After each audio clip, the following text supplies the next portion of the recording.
Danny Way, mini ramp, 101A, pivot fakie. Welcome to my house.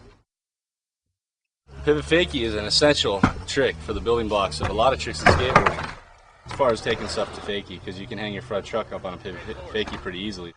It's real similar to a fakie rock, except it's a little hairier because you're all the way up on top instead of just being halfway up there. But it's kind of the same commitment, and it gets you, it builds your confidence for some of those other tricks you might want to do in the future. So I believe that pivot fakie is a good one to get started with, and then the blunt fakies and all that stuff, bigger ollie to fakies, kickflip fakies, anything to fakie on a mini ramp, on a quarter pipe, on any sort of transition. See how my shoulders were still turned straight? That's so that when the time is right, I can suck it right back into fakie.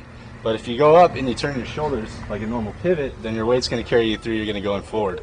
So the key is you go up and pretend like you're going to go and do a pivot, but your upper body is actually still facing towards the edge of the deck or the railing or whatever is on the ramp. And that's why it's easy to suck back in, because your body's already there.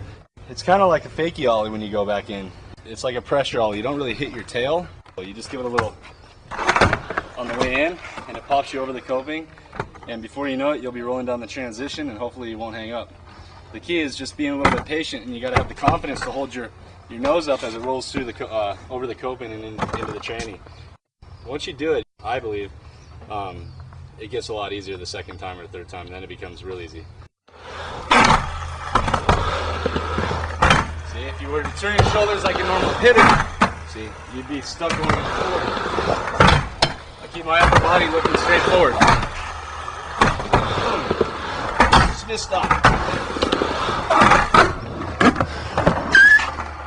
That's a pivot fakie. I don't know what else to tell you guys.